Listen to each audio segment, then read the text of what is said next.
Good morning, everybody. So I'm Kathy, and this is Pintail Paddocks. This is actually an alpaca shelter, but that's where I am today because the weather's a little bit up and down outside, and I don't want to get soaking wet. I've made a little bit of an effort today. Usually you see me in my scruffs, but today I've actually, it's Christmas, so I thought I'd make a little bit of an effort for you. So today's video is a little bit about what's gone on over the year. A lot has gone on over the year, and I thought it would be good to see some of that in pictures. And actually, as I've been putting the pictures together, it's been really surprising, what's gone on within 12 months. It's quite a relatively short time, really. And obviously, if you know anything about the channel, you know that I struggle sometimes with different mobility issues and some, brain issues and things like that. Some days are better than others, but that's the way it is, and I've just got to get on with it. However, I am in an amazing environment with animals all around me, so that helps a lot. Also, the gardening that I do connected to the animals helps a lot as well. So, I'm not moaning, don't get me wrong, I'm really happy about it. So my life changed, but it's definitely for the better.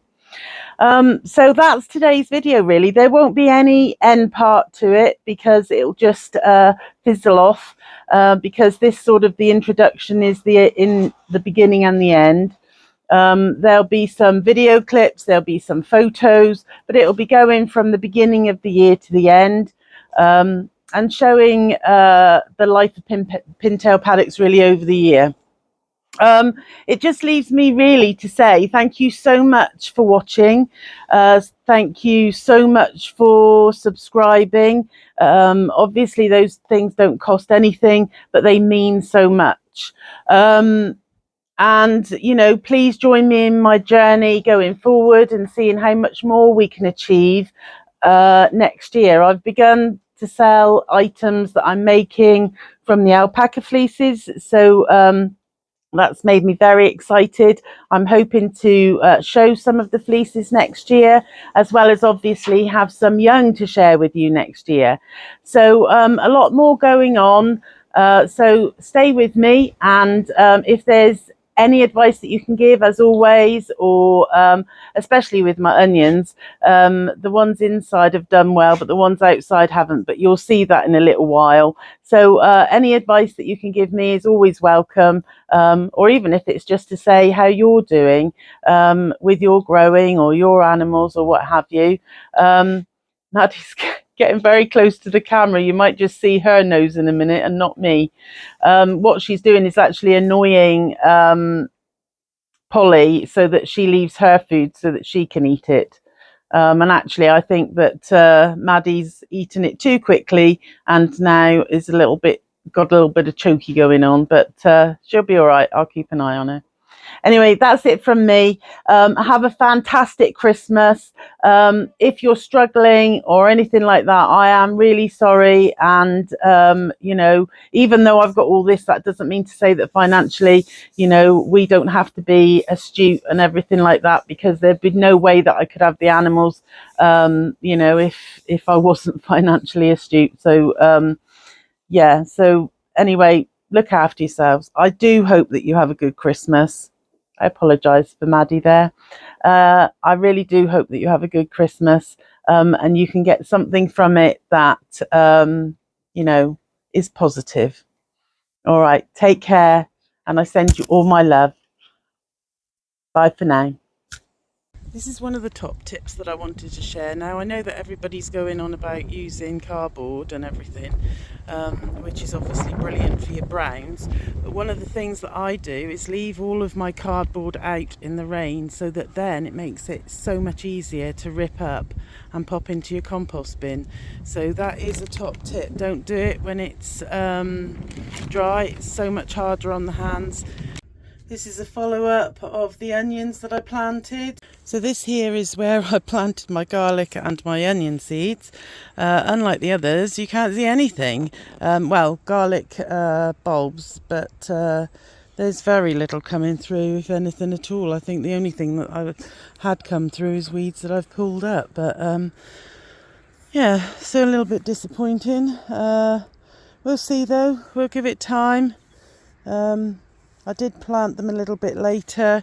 If you look back, it'll be on there. I'll have a look and see if I can remember myself and find it and put a date in, but nothing really, other than the odd weed every now and then. And again in here in the makeshift polytunnel, nothing in my pots. So I think indoors bringing them on is the way to go. The strawberries look okay though.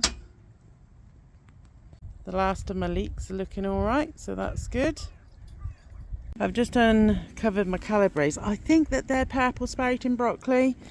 I can't say I'm 100% sure, but anyway, I will be using some of the green leaves and then we'll wait and see what happens. They look like purple sprouting broccoli, but we'll see. Lesson to self and you guys, label. One thing that I am amazed about, in all of the snow and frost that we had, my lettuce is still growing. Yes, I do need to pull some off because they're a bit frostbitten, but understandably they were well covered in snow and frost. But they're still trying to keep going. And here are my sprouts. I am so excited to try those. I've not grown sprouts before. They might be small, but they will be sweet. So looking forward to those on Christmas Day. And these are for Christmas Day.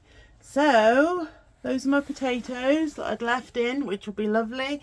And then over here I've got my carrot and turnip, and I've never, well, swede, let's call it swede. And I've never grown swede before, so I'm well chuffed with that. So lovely mashed carrot and swede on Christmas Day, all grown here. Not forgetting that some of the carrots will go to the gorgeous animals as well.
Where's Marty gone?